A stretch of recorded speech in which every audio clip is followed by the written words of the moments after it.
السلام عليكم ورحمة الله وبركاته. ديت يا جماعة شقة كنا مشطبينها من كام سنة، وكانت معمولة درجة كافيه زي فانيلا لاتيه. الدرجة هنا واضحة اهيت مع الأبيض، فاحنا النهاردة هنغيرها زي ما حضراتكم شايفين لدرجة تويلايت، أفتح درجات الجراي.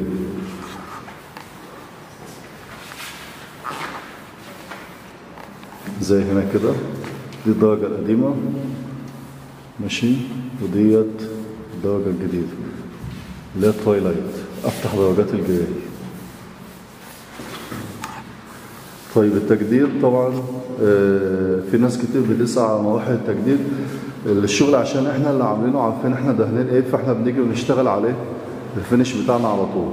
اما لو شغل قديم وكده طبعا بيكون فيه عزل الاول وليه شغل تاني يعني. تمام، دي الدرجة القديمة اهيت، درجة من درجات الكافيه او ممكن نقول عليها فانيلا لاتيه. طبعا باينة هنا مع الابيض ماشي. فاحنا النهارده هنجددها ونشوف ان شاء الله بعد الفينش.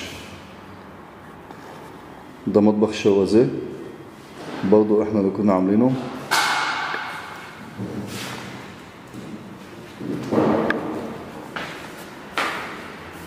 وده بارتيشن برضو احنا اللي كنا مشطبينه.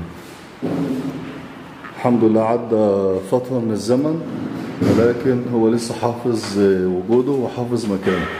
من جوه قلب طبيعي، تمام اهو، من جوه قلب طبيعي ومن بره شوازيه. من جوه على لونه مش واخد اي الوان، ومن بره الشوازيه الدوكو او درجه جراي.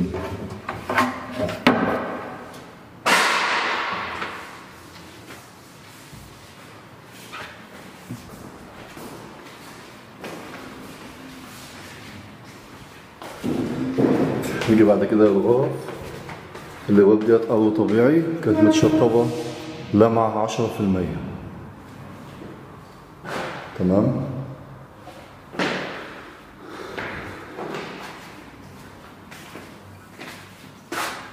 هنا ده الحمام برضو التقسيم بتاعه عجبني جدا، والسيراميكا بتاعته تحفة بصراحة.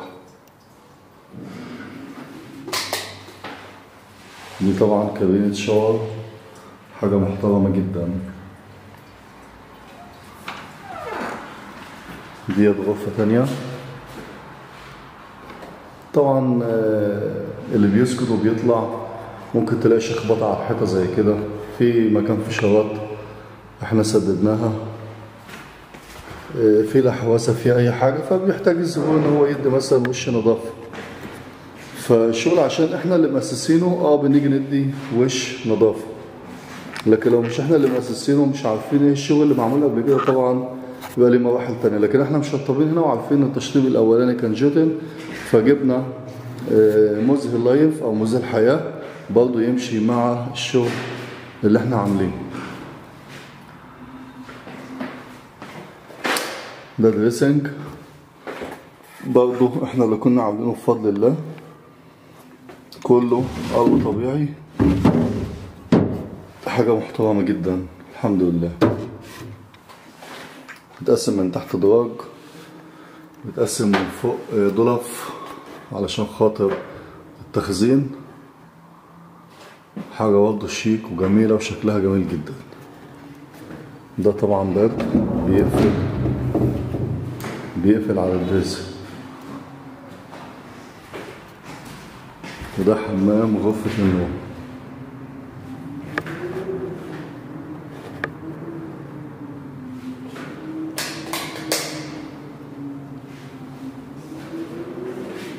ده طبعا معمول جبسن بورد اللي في السقف ده، وديت كابينة شاور.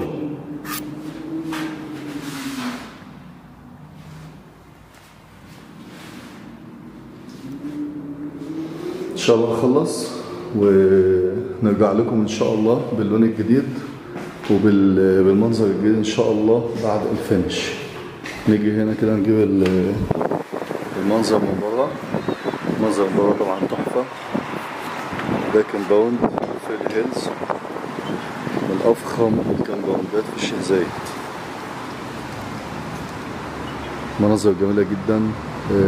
في حرم لكل شقة، مفيش حد كاشف حد، الشمس داخلة من كل مكان، في خضرة، في حاجات بصراحة معمولة هنا شغل جامد جدا جدا، يعني من أفخم الكومباوندات في الشيخ زايد في الهيلز.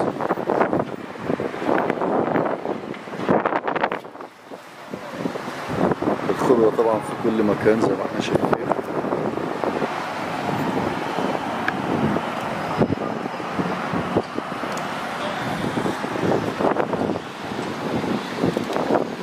يعني مصر فيها شغل برضه، فيها حاجات جميلة بصراحة.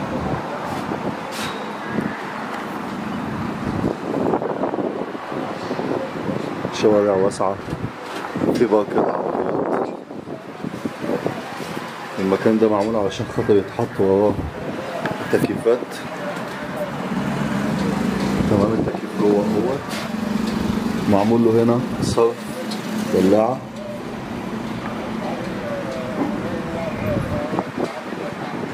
تمام، بس الورق ده معمول عشان خاطر يخلي الشكل العام يبقى شيك، ما يبقاش باين ان في تكييفات باينة في الواجهة او في اي حاجة. زي اللي قدامنا كده تلاقي كل العماير معمول لها الورق ده، ورق ألموتال علشان خاطر ان هو يداري التكييفات كلها، يبقى المنظر العام من بره حلو. الأرضية بواكير خشب طبيعي.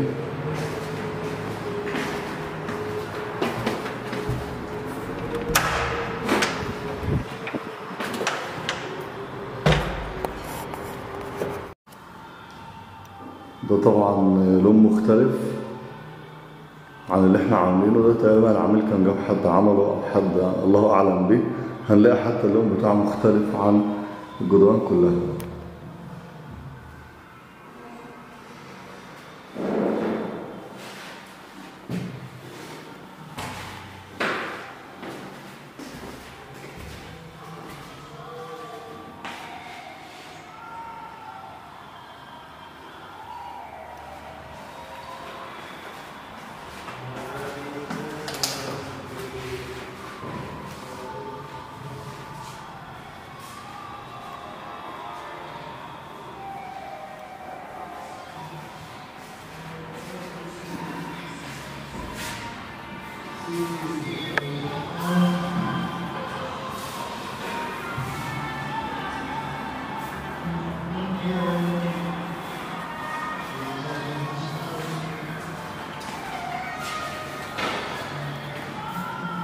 ده طبعا الريسبشن، وده جدار رويال فيلفت.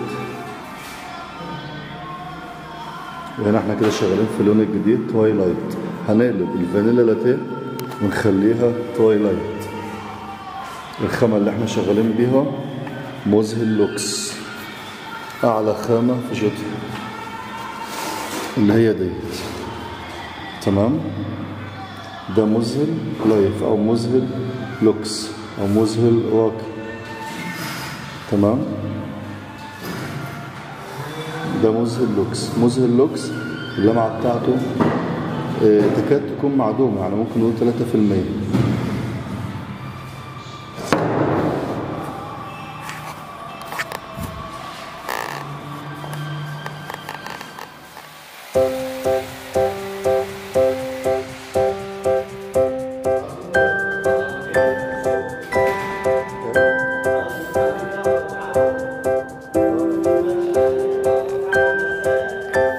ما انا سامعك عمال تزعق، بس انت بدأت تجيب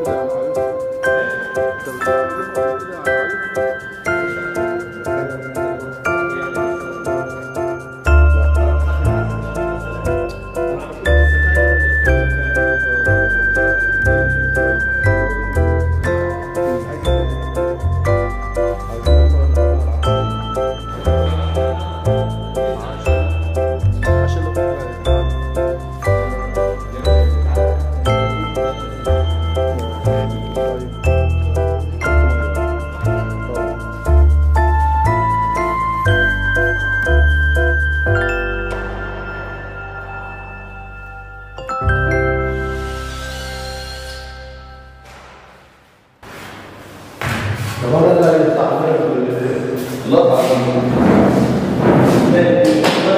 مثلا حد الشقه وين ايوه ايوه انت عن نفسك مخنوق ان انا بتحقق صح.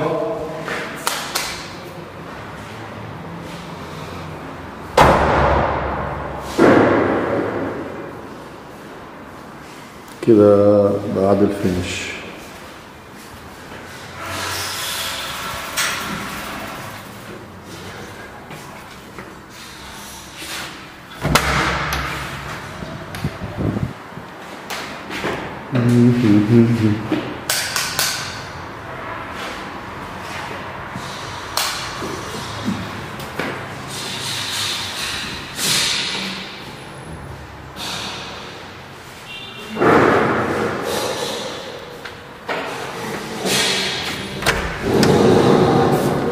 أحمد باشا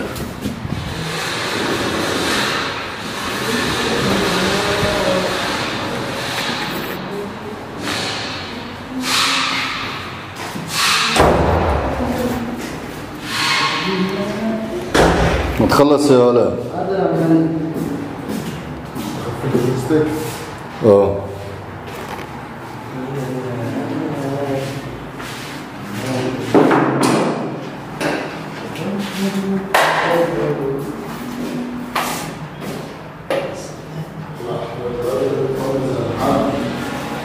قلت له يا محمود